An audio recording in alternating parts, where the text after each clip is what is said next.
Hello and welcome to light of law. मेरे सारे BEd versus BTC के सारे साथियों, कुर्सी की पेटी बांध लीजिए, क्योंकि आज जो सुप्रीम कोर्ट में हुआ है, चाहे वो बीटीसी की तरफ से जो आर्गुमेंट्स रखे गए हैं या फिर जो बीएड की तरफ से आर्गुमेंट रखे गए हैं, और जितनी धमाकेदार सुनवाई दोनों तरफ से हुई है, जितनी जोरदार आर्गुमेंट्स हुए हैं, आंखों देखा हाल आप लोगों के बीच में लेकर के आ गया हूं।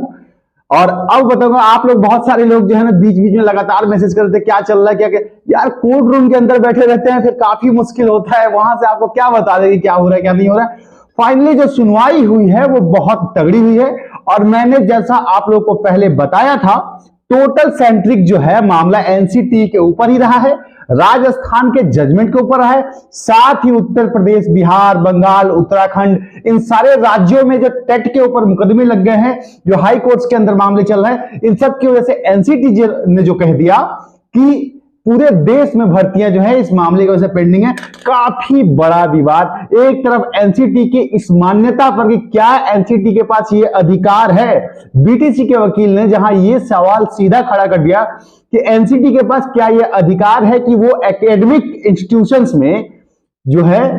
बीएड को हर जगह लागू करे और ये ऐसी नोटिफिकेशन जारी कर दें। और साथ ही उस मामले में ऑनरेबल कोर्ट के ऑनरेबल जस्टिस जो हैं, उनका यह मानना था कि अगर बीएड के पास एलिजिबिलिटी है तो फिर ब्रिज कोर्स करने की जरूरत क्या है, और अगर ब्रिज कोर्स करने की जरूरत है इसका मतलब बीएड इज नॉट एलिजिबल, आप उसको अलग से कोर्स करा दें। तो ऐसे बहुत सारे क्वेश्चन जो है कोर्ट में दोनों तरफ से आए, लेकिन अल्टीमेट जो चीजें हैं इन सब के बारे में आप लोगों के बीच में जितनी जल्दी हो सके बस कोर्ट से निकल के सीधा आप लोगों के बीच में ही आ रहा हूं। थोड़ा सा टाइम तो लग ही जाता है, और अब आप लोगों को सारी चीजें बताऊंगा। एक निवेदन है, अगर चैनल पे नए हैं तो सब्सक्राइब जरूर कीजिएगा। आपको आज जो है कोर्ट की सारी कार्रवाई को बहुत ही अच्छी तरीके से समझाएंगे और आपको समझ में आ जाएगा। सब्सक्राइब जरूर कीजिएगा, आपके समर्थन की जरूरत जरूर है। आप देखिए,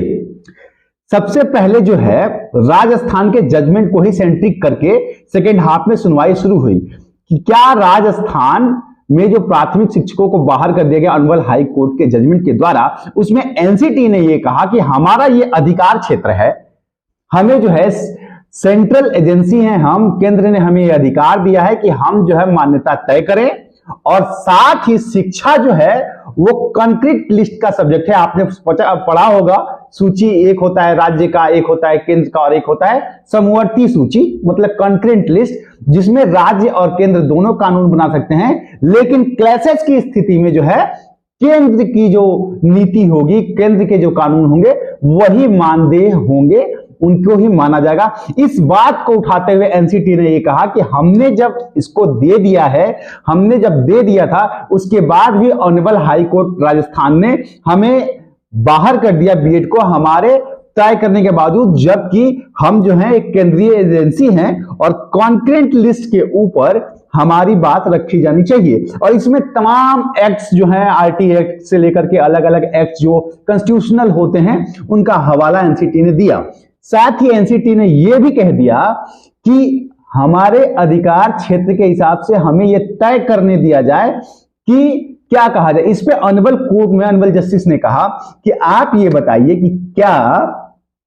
बीएड को आपने जब एलिजिबल किया तो उसको ब्रिज कोर्स करने की क्या आवश्यकता है प्राथमिक के लिए। इसका मतलब तो यह माना जाएगा ना कि बीएड को अलग से पढ़ने की जरूरत पड़ती है, प्राथमिक बच्चों को पढ़ाने के लिए 2 साल के अंदर ब्रिज कोर्स करना पड़ता है, यानी कि वो एलिजिबल नहीं है।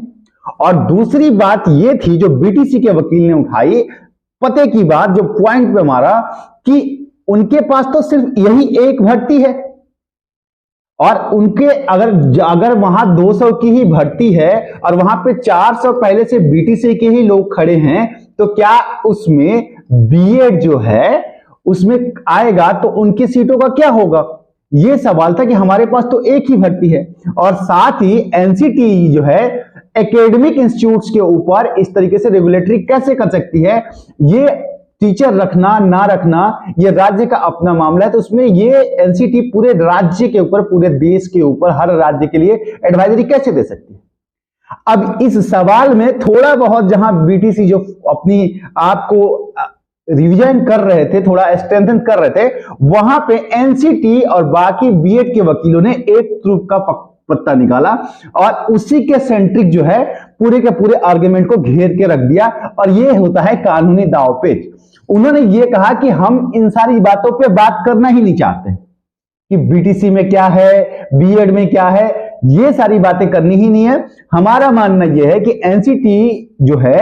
उसने अपनी रेगुलेटरी निकाली थी, और केंद्रीय एजेंसी होने के नाते केंद्र के द्वारा हमें जो अधिकार दिए गए हैं उसका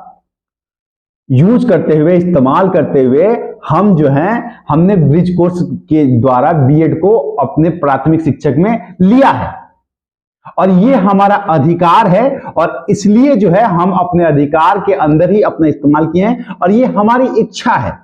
हमें लगता है कि इसमें एक फैक्टर आया यूनिवर्सल एजुकेशन का, कि विश्वव्यापी शिक्षा व्यवस्था को देखते हुए हमें समय समय पे बदलाव करना पड़ता है, और साथ ही पब्लिक हित में, लोक हित में ज्यादा से ज्यादा लोगों को हम लेते हैं और ज्यादा से ज्यादा लोग पार्टिसिपेट करें, ये हमारा अधिकार क्षेत्र है, ये एनसीटी ने कहा।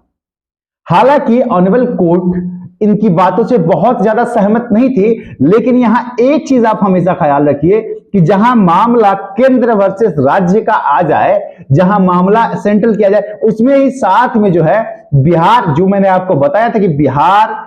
वेस्ट बंगाल, उत्तराखंड, इन सरकारों ने जो अनुशंसा की थी, आज सुप्रीम कोर्ट में यह भी कहा गया एनसीटी की तरफ से कि यह प्रॉब्लम जो है बहुत सारे राज्यों की है कि वहां योग्य शिक्षकों की वजह की कमी होने की वजह से हमें बीएड को लेना पड़ रहा है, और वहां पे कमी है इस बात की। तो ऑनरेबल कोर्ट ने यह कहा कि आपको ऐसे कितने राज्य मिले, तो उन्होंने बहुत सारे राज्यों के नाम गिनाए, जिसमें बिहार, उत्तराखंड, बंगाल, इन सारे राज्यों के भी नाम गिनाए, और साथ ही बंगाल के प्राथमिक बोर्ड से वकील आए हुए थे जो बीएड के पक्ष में खड़े थे। तो ये सारी चीजें जो है एनसीटी ने अपनी तरफ से रखी। सुनवाई अभी आज पूरी नहीं हो पाई, 4 बज गए, काफी लंबा पैनल था, काफी लंबा बहस था। कल फिर से पहली हियरिंग जो है इसी केस की होगी 10:30 बजे मिसलेनियस के बाद। लेकिन यहां से मैं आपको एक चीज समझाऊं कि अगर यह मुद्दा सिर्फ एनसीटी के ऊपर ही रखा गया, सेंट्रिक, कि क्या एनसीटी के पास यह अधिकार है कि वो बीएड को शामिल करे, और चूंकि मैंने आपको बहुत पहले से बताया, देखिए आज सुप्रीम कोर्ट में वही हुआ है, एनसीटी ने सिर्फ अपने अधिकारों की ही लड़ाई लड़ी है कि हमारा अधिकार है कि हम उसको कर सकते हैं, हम एक रेगुलेटरी अथॉरिटी है और हम जो है मानक तय करेंगे, और अगर हम मानक तय करेंगे और उसके बाद अगर राज्य सरकार उसे नहीं मानेगी तो हमारा वजूद कैसे रहेगा। ये एनसीटी की बात है। एनसीटी कह रही है कि हम यहां पे बीएड को बचाने नहीं आए हैं, हम यहाँ पे इवन कोर्ट में ऑनरेबल कोर्ट ने पूछा कि क्या आप बीएड के पक्ष में आए हैं,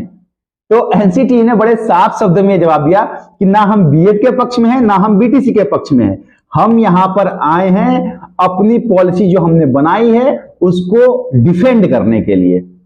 कि हमने जो जारी किया है, जो नोटिफिकेशन दिया है, उसे डिफेंड करना हमारा काम है, और हम उसके ऊपर आए, हम किसी पक्ष में नहीं है। और चूंकि हम एक केंद्रीय संस्था हैं, इसलिए हमारा, और केंद्रीय संस्था के साथ साथ हमें यह अधिकार है कि मानक हम तय करें। और जब एक केंद्रीय एजेंसी, जैसे कि उसमें बहुत सारे रेफरेंस में आपको पता है कि मेडिकल काउंसिल ऑफ इंडिया का भी नाम आया कि भाई अगर मेडिकल काउंसिल ऑफ इंडिया कोई रूल बना दे तो क्या उसे सारे राज्यों के डॉक्टर ना माने, इस तरह की चीजें आई। तो ये कहने का मतलब था कि एनसीटी ने टोटली अपने पावर के इस्तेमाल को लेकर के इस चर्चा को खोल के रखा कि हमने जब ब्रिज कोर्स बना दिया है और हमने जब उस पावर को दिया है, हमने अपने पावर के तहत बीएड को शामिल करने की मांग की है, तो कोई राज्य सरकार कैसे उसे बाहर कर सकती है। इसमें कई सारे एंगल्स आप अगर बाय द बुक के अलावा दूसरे सेक्शन में देखें तो आप ये समझेंगे कि राजस्थान की गवर्नमेंट और केंद्र की गवर्नमेंट का भी एक क्लैश आपको देखने को मिलेगा, क्योंकि जो भी सरकारी वकील अपनी तरफ से बातें कर रहे हैं केंद्र की तरफ से, तो ये एक जो है प्रैक्टिसाइज है। और इस मामले में अब कल जो सुनवाई होगी उससे बड़ा बात यह है कि अगर ये मुद्दा सिर्फ एनसीटी के इर्द गिर्द घूमता रहा और एनसीटी के सिर्फ पावर की बात आ गई, तो आप समझिए कि एक भी लूप होल नहीं मिलेगा, और एनसीटी अपने पावर के अनुसार वो अपनी पॉलिसी, अपने नोटिफिकेशन को बचा लेगी बाद में, चाहे जो भी हो। लेकिन अभी एनसीटी ने जो दे दिया है कि हम बीएड को शामिल करना चाहते हैं, ऑनरेबल कोर्ट इसको काफी हद तक स्वीकार कर लेगा, जहां तक कोर्ट और बाय द बुक की बात कर रहा है। हाँ, ये पॉइंट अगर एक कंसीडर ये होता है कि अगर संख्या, क्योंकि एक मुद्दा ये उठाया गया है कि शिक्षकों की जो है प्रॉपर शिक्षक नहीं मिल पाते हैं बहुत सारे राज्यों में, इसलिए हमने बीएड को भी शामिल किया है। इसको लेकर ऑनरेबल कोर्ट ने यह भी कहा कि क्या आपने कोई सर्वे करके रखा है, क्या एनसीटी ने कोई ऐसा सर्वे किया है देशव्यापी जिसमें कि उनको पता चल रहा हो कि हाँ यहां बच्चे कम हैं, यहां कैंडिडेट नहीं मिल रहे हैं।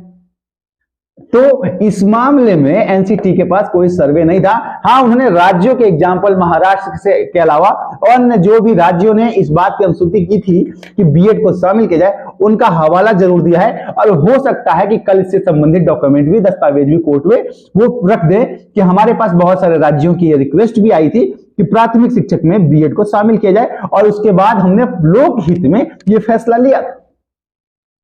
पर कुल जमा आज की जो सुनवाई का इर्द गिर्द आप देखें तो एनसीटीई के अधिकारों की व्याख्या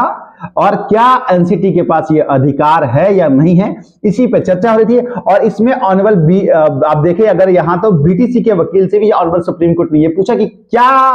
आपको क्या लगता है कि एनसीटी के पास अधिकार है या नहीं है बनाने का, वो बना सकती है कि नहीं। तो इस पे बीएड के वकील को भी कानूनन ये कहना पड़ा बीटीसी के वकील को कि हाँ उनके पास ये अधिकार है। और अगर ये सिर्फ अधिकारों का ही खेल रह गया और लोकहित से अलग ना गया अगर, तो ये एनसीटी की नोटिफिकेशन की जीत होगी, काफी हद तक फैसला उस तरीके से जाएगा। लेकिन कल की सुनवाई काफी दिलचस्प है, कल सुबह से ही शुरू हो जाएगी। मतलब जो भी मिसलेनियस केसेस खत्म होंगे उसके बाद पहली हियरिंग जो है बड़े केसेस की, उसमें टॉप 1 पे यही केस रहेगा और कल इसकी पूरी सुनवाई होगी। मैं आकर के आप लोगों को जरूर सारी ब्रीफ दे दूंगा। चैनल पे बने रहिएगा और सब्सक्राइब जरूर कीजिएगा, और आज की खबरों के लिए भी सब्सक्राइब जरूर कीजिएगा। मिलता हूं कल के लिए, उम्मीद करता हूं कल आप लोगों के लिए एक बड़ा दिन हो, क्योंकि कल फाइनली इस मामले में पूरी सुनवाई कंप्लीट हो सकती है और फैसला सुरक्षित रखा जा सकता है। प्रणाम।